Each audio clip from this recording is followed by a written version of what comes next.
네, 매주 월요일마다 여론조사에 나타난 진짜 민심 읽어보고 있습니다. 여론톡톡 시간입니다. 오늘도 김영준 배대대 석좌 교수, 배종찬 인사이트K 연구소장 나와 계십니다. 어서 오십시오. 네, 안녕하세요. 안녕하십니까. 안녕하십니까. 네, 자 윤석열 대통령 지지율부터 볼까요? 갤럽 조사를 보니까 9개월 만에 20%대로 떨어졌습니다. 보니까 거부권 행사 이 관련해서 부정평가 이유가 전주 대비 3%포인트 상승했더라고요. 어떻게 보고 계세요? 실제로 보면은 지난주 시간에 저희들이 한동훈 비대위원장과 윤석열 대통령의 국정 운영의 디커플링, 일종의 탈동조화 현상을 지적을 했는데요.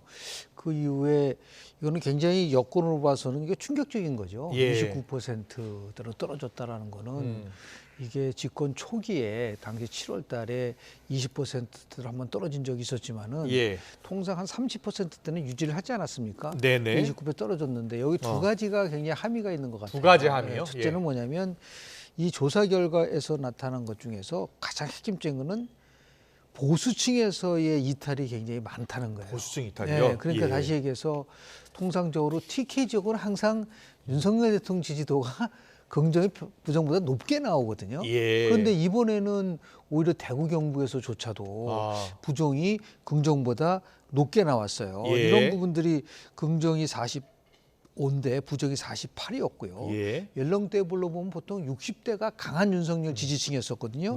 여기서도 부정이 54고 긍정이 42로 이렇게 핵심 지지층 이탈 현상이 나타난 것에 대해서 굉장히 여권으로서는 뭐 성찰해야 될 부분들이 있고요. 또 하나는 이제 총선 나오면 통상 얘기하는 게 중도층하고 무당층이 어느 쪽으로 가느냐라는 거가 핵심인데 이 중도층에서는 21% 그리고 무당층에서는 10% 긍정평가가 나왔다는 건 굉장히 낮은 거거든요. 이거를 어떻게 이제 극복할 거냐는 과제인데 일종의 약간 딜레마 같아요. 그러니까 아예 윤석열 대통령이 이제는 총선에 어떠한 형태로도 관여하지 말라라고 하면서 한동훈 비대위 체제로 힘이 쏠릴 수밖에 없는 그러한 구조가 나타난 게 아닌가라는 생각을 좀 하게 됩니다. 네, 배 소장님은 어떻게 보셨어요? 리얼미터 직무수행 평가와 함께 좀 설명 좀 부탁드릴게요. 네.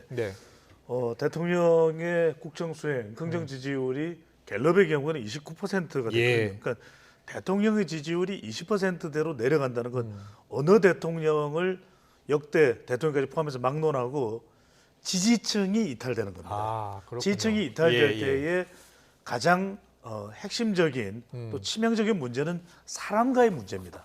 그러니까 한동훈 비대위원장과의 문제가 해결되지 않았다.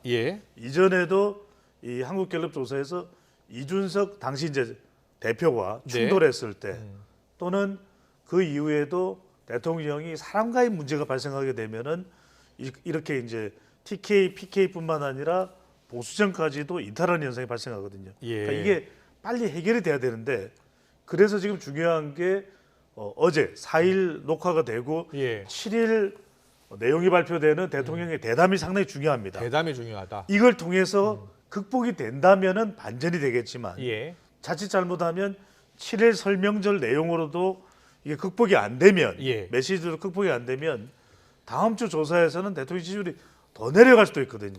그러니까 7일 내용을 알 수가 없습니다. 어떤 내용으로 구성이 되어 있는지는 모르겠지만 대통령이 지금 한 위원장과의 사이에 놓여 있는 과제, 바로 김건희 여사 또 공천 방향 이 부분이 해소될지 여부가 최대 변수가 될 것으로 보입니다. 그렇군요. 리얼미터 평가는 37.3 긍정, 부정 59.4 나왔는데요. 보통 여권에서는 윤석열 대통령 지지율이 40% 정도는 돼야지 총선에서 해볼 만하다 이런 분석들을 많이 내놨잖아요. 그렇죠. 그러니까 지금 리얼미터 조사 결과의 경우에는 그래도 1.1%포인트라도 올라간 거 아니냐 이렇게 해석하실 수 있는데 거의 이거는 좀 기계적인 등락이라고 봐야 될 겁니다. 그러니까 이제 오르고 내리고 이렇게 계속 반복되는 박스 이 그래프를 한번 보시면 거의 일직선에 가깝습니다. 그렇네요. 1개월 전, 2개월 전, 6개월 전에 별 차이가 없는 상황이기 때문에 사실상 큰 의미 부여를 해서 분석하기가 어려운 정도의 추세라고 봐야 되겠습니다. 알겠습니다. 윤 대통령 신년 기자회견 내용이 상당히 중요하다라는 말씀을 해주셨는데 김건희 여사 명품백 수수 논란 등에 대한 메시지도 나올 것 같습니까? 어떤 메시지가 나올 것으로 보시고 어떤 영향을 미칠까요? 저는 두 가지라고 봅니다. 왜냐하면 신년이니까 대통령이 오늘 이제 9차까지 지금 민생 토론회를 했잖아요. 그 토론 내용이 실제로 어떻게 집행되고 가져갈 것이냐에 대한 부분들이 분명히 저는 나와야 될 거라고 좀 보고요. 두 번째는 지금 이제 국민들이 듣고 싶어하는 부분들에 대해서 명쾌하게 대통령이 입장 표명을 저는 해야 된다고 좀 봐요. 그러니까 단순한 사과를 넘어서서 그 왜 이 상황에 대한 얘기도 설명도 하고 이해도 구하고 그리고 더 나가서 뭐 보통 이제 그 김건희 여사와 관련된 부분이 있을 때 몇 가지 얘기를 많이 하지 않습니까? 예를 들어서 부속실을 빨리 만들어라라든지 아니면은 뭐 특별감찰관 제도를 도입을 빨리 하라라는 거를 얘기를 하고 있는 거기 때문에 이 부분에 대해서도 아마 대통령이 입장 표명을 하지 않을까라는 생각을 좀 하게 되고 있고요. 그리고 더 나아가 총선이 가까우다 보니까 되도록이면 이제 김건희 여사 리스크를 줄이는 방향이 뭔가를 보면서 이번 기자회견을 뭐 회견이라고 보기에 간담회라고 보기도 그렇고 대담이라고 보기도 그렇고 그러니까 이게 조금 이제 그냥 녹화보다는 직접적으로 했었으면 더 생동감이 더 있었지 않을까. 그러니까 결국 이제 소통에서의 가장 중요한 거는 일반 국민들이 생각하는 거와 감동적인 감정적인 소통이 올 수 있느냐라는 게 좀 핵심적인 사항이라고 신년 봅니다. 기자회견이 아니라 KBS 대담 녹화잖아요. 그렇습니다. 네. 어떤 영향을 미칠 것 같습니까? 신년 대담 녹화? 그러니까 명절 민심이 아무리 예전 같지 않다고 하더라도 지금 선거를 앞두고 있는 설 명절 민심 그 상징적 의미는 무시할 수 없거든요. 다분히 진영 간 대결 구도 속에서 중간지대 유권자층이 중요합니다. 이들은 분명히 중도도 그렇고 무당층도 그렇고 특히 이제 수도권 선거라는 이야기를 많이 하는데 2030 MZ 세대 이들은 결정적으로 영향을 받을 수밖에 없거든요.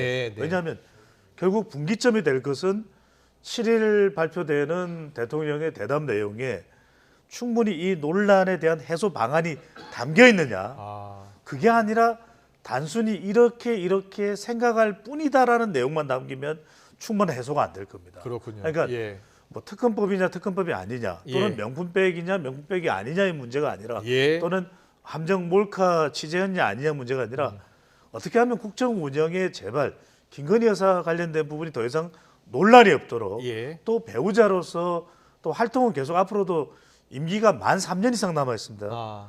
해야 되고 또 할 수밖에 없다면 그것에 대해서 국민의 불안한 심리, 우려하는 이 마음 이 부분을 얼마나 해소시켜 줄 수 있느냐 이게 7일 발표되는 대담 인터뷰 내용의 핵심이라고 봐야 되겠죠. 그렇군요.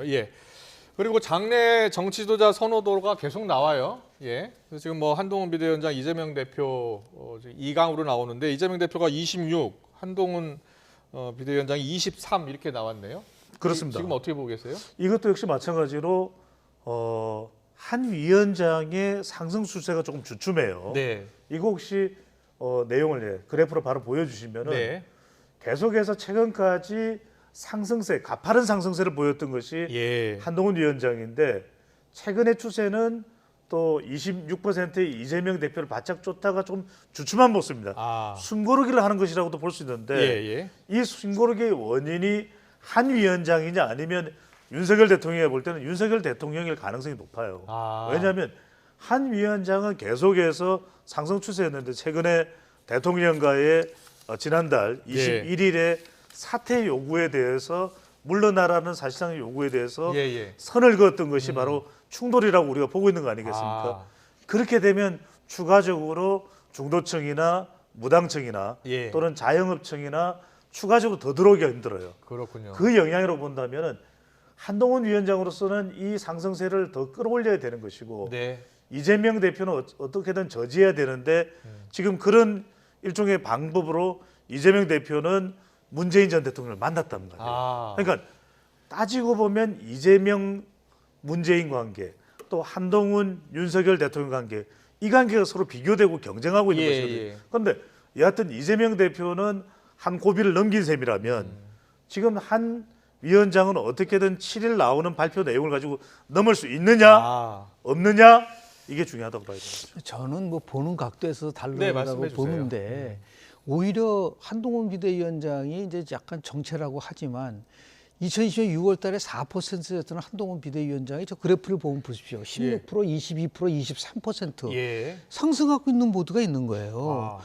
그런데 이재명 대표도 물론 19, 23, 26이지만 지난 대통령 선거 때 무려 48%를 득표했었던 이재명 대표가 예. 실제로 저렇게 아주 거의 완만하게만 되고 있다는 것은 오히려 한동훈 비대위원장이 빠르게 치고 올라갈 수 있는 부분들이 저는 생길 수밖에 없는 것이고 윤석열 대통령의 신년 대담의 문제를 가지고 한동훈 비대위원장의 영향 저는 절대 그렇게 생각하지 않습니다. 예. 독자적으로 프레임이 결국은 한동훈 대 이재명 구도가 만들어졌기 때문에 오히려 제가 관심 있는 거는 만약에 대통령이 신년 대담에서 김건희 여사 명품백과 관련돼서 국민 눈높이에 맞추지 못했던 것의 부분에 대해서는 굉장히 뭐 미안하다는 생각, 유감이라는 얘기를 한다는 한동훈 비대위원장의 말이 함께 같이 나온다고 한다면 그 시너지 효과를 굉장히 빨리 끌어올릴 수 있는 부분들이 있을 수 있기 때문에 지금으로 봐서 다만 저는 저거보다 더 관심 있는 거는요. 이낙연 그리고 더 나가서 이준석 대표도 그 부분이 더 흥미로운 그 지지가 아닌지 조사가 아닌가 봅니다. 알겠습니다. 이재명 대표 오늘 준연동 형제 유지를 발표했지요. 그러면서 통합형 비례정당을 준비하겠다고 했습니다. 자, 총선이 65일 남았습니다. 네, 이제 이재명 대표가 통합형 비례정당 준비하고 준연동제 유지하기로 발표를 했기 때문에 사실상 이제 룰이 결정된 것으로 봐야 되겠죠. 어떤 영향을 미칠 것 같습니까? 일단은 국민들은 연동형 비례대표제에 대한 부분들을 이해하기가 좀 어려워요. 연동형 비례대표제. 왜냐하면 옛날 같으면 내가 한 표를 던질 때 이 표가 어떻게 영향을 미칠 것인가를 알고 투표를 하거든요. 예를 들어서 지역구 투표할 때는 내가 사표될 것 같으니까 거대 정당을 찍지만 비례정당 투표할 때는 자기가 좋아하는 정당을 찍는다든지 이렇게 돼야 되는데 지금 연동형 비례대표제는 그게 통용이 안 되거든요. 그러니까 그리고 이런 말까지 했잖아요. 국민들은 그 셈법에 대해서 몰라도 된다라고 하는 황당한 얘기를 했는데 알아야죠. 문제는 알아야죠. 그렇기 때문에 준연동형 비례대표가 문제가 있다는 걸 너무나 많이 인식을 했었는데 이 두 가지 면에서 저는 이재명 대표가 패착이다. 첫 번째는 뭐냐면 통합형 비례정당이라는 말을 거창히 썼지만 위성정당 만들겠다는 거예요. 그럼 본인이 위성정당을 방지하겠다는 걸 7차례나 약속을 했는데 이제 와서는 뭐 통합형 비례정당이고 또 그것을 여당이 비성정당 방지를 안 했기 때문에 갔다는 거는요. 이 말은요. 저는 유인태 전 사무총장 말이 맞는 것 같아요. 이해찬 당시에 당대표한테 뭐라고 그랬었죠? 위성정당을 만든다. 천벌을 받을 짓이라고 그랬었어요. 똑같은 거죠. 자기가 위성정당을 만들지 않겠다고 하면 그걸 끝까지 지켜야 되는데 뭐 문재인 대통령 만들어서 뭐 명문정 약속을 지키지 않는데 어떻게 그 이재명 대표를 보고 저 정당을 찌집고 있겠습니까? 이게 저는 가장 큰 패착이라고 볼 수밖에 없고 두 번째는 1년 동안 정치개혁특위에서 그렇게 논의를 했는데 그걸 깡그리째 무시하고 한 사람이 딱 결정을 해가지고 따라가야 된다? 그런 정당이 어디 있습니까? 이거는 굉장히 나름대로 잘못된 수순이었기 때문에 오히려 이런 결정 내리는 과정 속에서 상당히 반민주적인 행태를 보였다는 것은 총선에서 굉장히 불리하게 작동될 수 있는 여지가 있다. 그게 바로 중도층과 무당층에게 영향을 주는 것이지 뭐 문재인 대통령 만들어가지고 만나서 막 통합하자. 그거보다도 더 제가 보는 나쁜 정책 결정이 나왔다라는 말씀 좀 드립니다. 알겠습니다. 일단 준연동제 안에서의 승리 또 통합 비례정당 준비 관련한 이재명 대표의 결정이 패착이다라는 분석을 해주셨어요. 어떻게 보셨어요? 뭐 비판받겠죠. 예. 또 시간을 끈 점에 대해서는 지적을 뭐 안 받을래 안 받을 수는 없겠죠. 예. 하지만 이제 현실이 중요한 겁니다. 현실이 중요하다. 당위적으로 비판을 받는 것, 예. 또 당위적으로 어떤 결정을 내리는가보다도 그 이상 현실적으로 어떻게 적용될 건데 예. 결과적으로는 지난 총선과 마찬가지로 위성 꼼수 정당으로 가는 거죠. 민주당도 마찬가지고 또 국민의힘도 마찬가지일 테고요. 예. 그러면 결과적으로는 신당은 타격받을 수밖에 없습니다. 신당이 타격받을 것 같습니다. 그렇죠. 왜냐하면 이 거대 양대 정당을 대신하는 위성 꼼수 정당이 그대로 발족이 되는 거거든요. 통합 비례 정당도 국민의힘도 위성정당 만들기로 했죠. 그럴 수밖에 없는 거죠. 그러면 결과적으로 우리 민주주의는 또 후퇴를 하는 거죠. 그런데 이제 현실적으로는 또 진영 간 대결이 될 수밖에 없습니다. 그러니까 실제 중간지대에 있는 유권자들이 이 부분에 대한 비판을 하면서 옥석 가리기가 되면 모르겠지만 실제 그렇게 되지는 않을 거예요. 결과적으로는 결국 신당이 계속 위축될 수밖에 없는 것이 소선거구제 또 더군다나 위성 꼼수 정당까지 예. 준동하기 때문에 예. 결과적으로 이번 총선은 상당히 큰 혐오감을 불러일으키면서 결과적으로는 양대 정당으로 가고 있다, 대결로 가고 있다고 봐야 될 걸로 보입니다. 알겠습니다. 그런데 국민의힘에서는요, 사천 논란을 빚은 김경률 비대위원이요, 갑자기 불출마를 선언했습니다. 그 배경에 관심이 모아지고 있는데 오늘 아침에 이런 발언을 했습니다. 듣고 오겠습니다.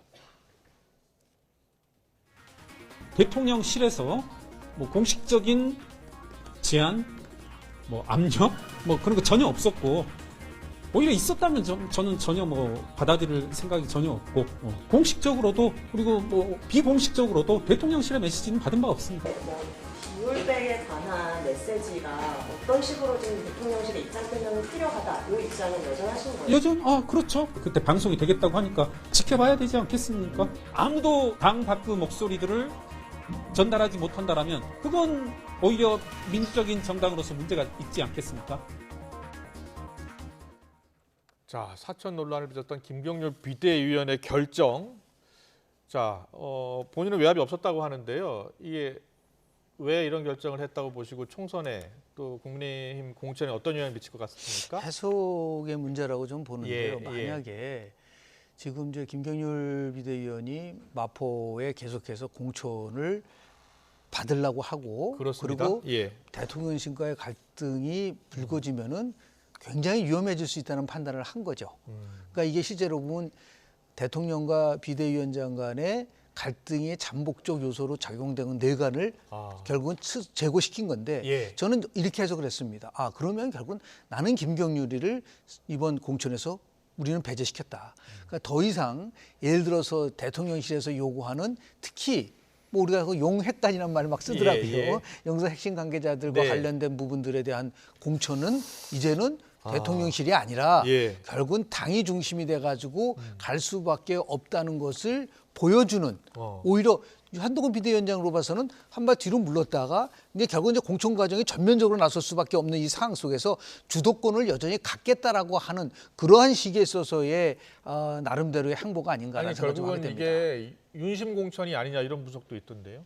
윤심 공천이라고 해석되지만 결국 만약 한동훈 비대위원장이 끝까지 그 부분에 대해서 비토를 했었으면은 더 갈등이 고조될 수밖에 없는데 이걸 역으로 본다고 한다면 결국은 미리 뇌관을 제거시키고 그리고 나서 분명하게 이 공천과 전반에 관련된 거는 당신들이 예측한 거와 마찬가지로 무조건 한동훈 비대위원장이 요구하는 거로 다 되는 건 아니다라는 것을 함축하고 있기 때문에 일보 후퇴 2보 전진을 위한 하나의 결정으로 저는 뭐 해석을 하고 싶습니다. 지금 화면 나오고 있는데요. 이게 1월 17일 화면인데 정청래 의원 지역구 도전을 밝혔고 한동훈 비대위원장이 힘을 실어주는 모습 아니었습니까? 그렇죠. 김경률 비대위원이 갑자기 불출마하겠다고 했어요. 현실인식이죠. 어떻게 보셨어요? 예. 현실인식이죠. 현실인식이다. 저렇게 한 위원장과 껴안고 발표하면 될 줄 알았을 수도 있는 거죠. 근데 현실은 안 그런 거죠. 현실은 오히려 한 위원장이 상당히 공경스럽게 되고 곤혹스러워진 거죠.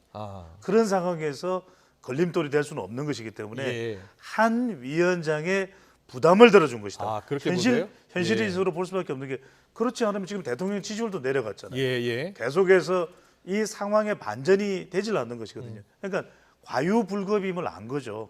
마리 앙뚜아네트, 쇼펜하우어가 이게 무리수가 됐다고 판단할 수도 있는 것이거든요. 국민의힘 내부에서 대통령과 한 위원장 사이에. 근데 중요한 건 이 부분일 겁니다.